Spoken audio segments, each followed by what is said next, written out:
Magandang araw sa inyo mga boss. Welcome back na naman sa channel natin. For today's video, i-share ko sa inyo kung paano ba mag-ayos ng motorsiklo o yung mga makina ng mga pushrod engine. So itong makinang to, 4-stroke engine yan. So sa mga gustong matutong mag DIY, sa mga gustong matutong magkalikot, so tamang tama itong channel na to, kasi sa channel na to ipapaliwanag ko lahat: carburetor, cylinder head, clutch side, at dun sa kabilang side na stator side, ipapaliwanag ko sa inyo lahat kung ano yung mga nasisira doon at kung paano ba siya ayusin. Pero this time mga boss, ang topic muna natin ngayon is about sa carburetor. Sa mga susunod na upload ko is iisa-isahin natin yan hanggang maubos itong makinang to. So ipapaliwanag ko sa inyo. Pero bago kong umpisahan yan, kung bago ka pa lang sa channel ko, napadaan ka lang, huwag mo sanang kalimutang mag-subscribe at i-click mo na rin yung notification bell para updated ka sa mga bagong video ko. So kalisin lang natin to. Sa pagkakalas nito, so madali lang naman. Tatanggalin nyo lang itong tornilyong to, isa, tsaka yung sa kabila, dalawa. So dalawang tornilyo lang siya. Tapos tanggalin nyo to. Ayan, tatanggalin nyo to. Pati ito yung clamp. Syempre wag yung kakalimutan yung fuel hose na nakalagay dun sa fuel valve doon. Tatanggalin natin yon para matanggal natin itong buo. So hindi ko na siya papakita kung paano ko tinanggal. Balik na tayo dun sa mismong karburador. So ito mga boss, natanggal ko na yung karburador. So ito, kung makikita nyo itong screw to, ito yung pihitan ng minor o yung tinatawag na idle screw. Ito naman yung air fuel mixture screw. Ito naman yung tinatawag na pihitan ng hangin. Ito yung choke. Ayan. At ito naman yung overflow. Ito naman yung drain. Kung screw yan, pag nilawagan nyo yan, ide-drain niya yung mismong gasolina dito sa baso. Tapos kapag napuno naman siya, lalabas din dito. So isa yung daan niya. Ito naman ngayon yung may spring siya. Ayan. So ayan. So hindi pwede magkabaliktad dito kasi pag nakaganyan yan, hindi yan papasok. Ayan. So kailangan yan ganyan. So ayan. So buksan natin yung loob para makita nyo kung anong klase o kung anong itsura nung nasa loob niya.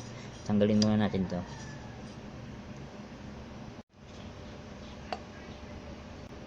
So itob nyo lang siya nakaganyan bago nyo idahan-dahang iangat. So ayan. So ingatan yung masira tong o-ring. Tapos medyo salatin nyo siya. Dapat yung o-ring na goma, pag sinalat nyo, medyo nakaumbok pa siya. Kasi kung pantay na siya, so kailangan nyo siyang palitan. Kasi anytime pwedeng tumagas yan. Kaya dapat, kailangan pag sinalat nyo, nakaumbok siya. Ayan, nakaumbok. So ito yung float nya.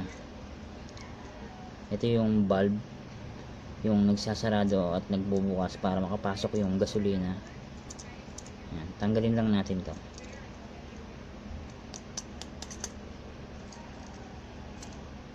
Ayan. Tapos kasama yung valve. Ito pinapalitan din to, pero kung hindi pa naman nag-overflow o wala pa siyang kanal dyan sa may okay pa yan. So ngayon ito naman yung main jet. Ayan. So niluwagan ko na siya kanina kaya medyo mabilis kong tinanggal. So ayan, kailangan hindi barado yung butas dyan, tsaka yung mga maliliit na butas. Ako kung makikita nyo,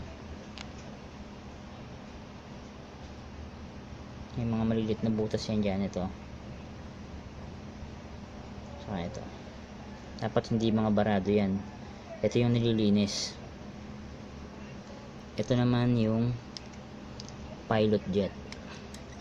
So kapag ito barado, yung butas diyan sa gitna, yung maliit na butas niya sa gitna, kapag ayan na nagbara, siguradong yung motor mo wala siyang minor. Ito naman, kapag ito naman yung barado, hindi siya i-start lang siya kapag naka-choke. Pero pag binalik mo na yung choke, mamamatay yung makina. Ibig sabihin ito, barado to. Itong isa, kapag walang minor. O kaya, minsan, pag walang minor, dito lang yan. Pero kalimitan, hindi naman dito kasi naka-fix na yan eh. Pinipihit lang yan kapag kakailangan. So, ito yung pihitan ng hangin.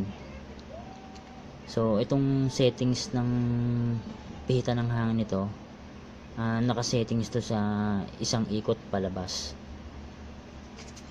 So, ano bang ibig sabihin ng isang ikot palabas? So, ito, pipihitin nyo siya ng clockwise palubog hanggang tumigil. So, ayan, sagad na siya. Pero wag yung isasagad masyado. Yung pipitin nyo ng masikip, isasagad nyo, baka masira. So, pag alam nyo yung tumigil na siya, ayun na yung sagad niyan. So, di ba, ayan, nakasagad na siya. So, isang ikot palabas. Yun ang settings yun sa akin. Ewan ko lang yung sa mga ibang karburador. Minsan, merong isang ikot at kalahati. Meron namang iba na karburador na 2 ikot palabas. Ito, isang ikot lang. So, ganyan ang bilang niyan. Diba, tandaan nyo lang dito, dapat naka-isang ikot siya na pupunta ron.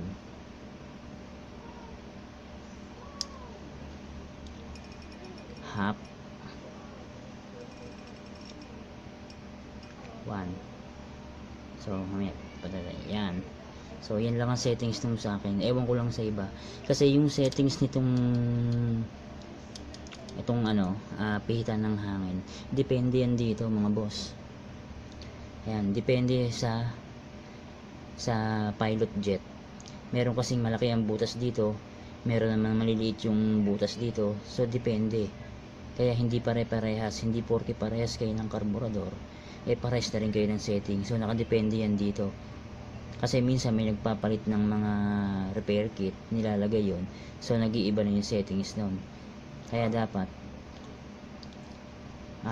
i-timing nyo na nakakabit sa motor yung pero itong settings na ginagawa ko dito, ito lang yung pang umpisa para umi-start, para umandar yung motor, para mapainit mo. Ngayon kapag mainit na, tsaka mo siya pipihitin.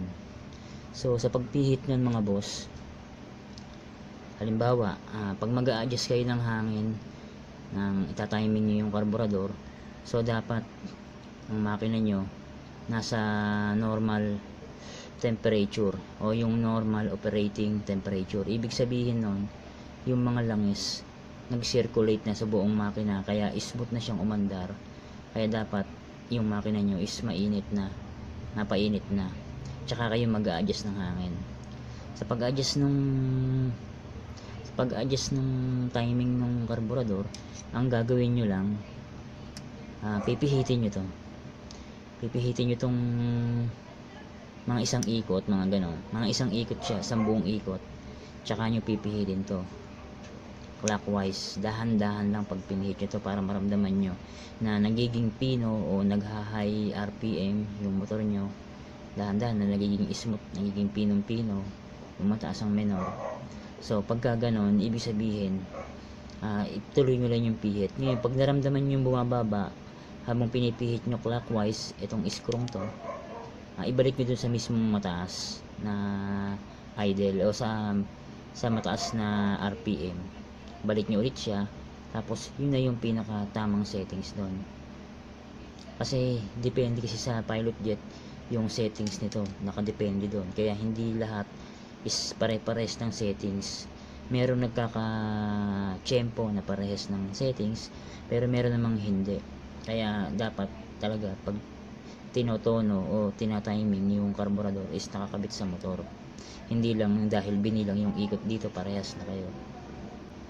So ito, kung makikita nyo, meron dito dalawang butas. Itong nasa gitnang butas na to, sa sentro, para dito yan. Dito napasok yung hangin papunta rito. Ito itong tube na to, punta yan dito, tapos pupunta dito. Itong isa naman, para yan dito, yan, dito sa pilot jet papasok dito, yan, tapos papasok din dito, yan, dyan dumadaan. So kailangan hindi to mabarahan, tong dalawang to, pati yung dito, yung mga dinadaanan yan, kailangan hindi mabarahan yan. Lilinisin mo siya ng pinanlilinis talaga ng karburador, yung carb cleaner. Tsaka itong o-ring na to, kailangan to, pag sinalat mo nakaultaw, hindi siya flat, para hindi magkaroon ng leak. Kasi once na magkaroon siya ng leak, kapag binomba mo ng konti yung motor mo, biglang sobrang taas ng minor, mababa, tapos biglang mamamatay yung makina. Ibig sabihin, singaw yun dito, o kaya dito sa manifold. Pwedeng singaw dito, pwedeng singaw dito, o kaya pwedeng may butas dito, may mga crack. Tulad dito, may crack na to ayan may mga crack na siya. So ganun yung pagka basta tandaan nyo, kapag walang minor, ang problema nun is sa pilot jet, barado.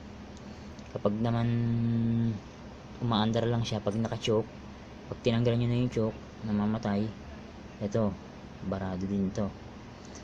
So yun lang yung mga basic na problema ng karburador sa mga motor, kahit anong klaseng karburador yan.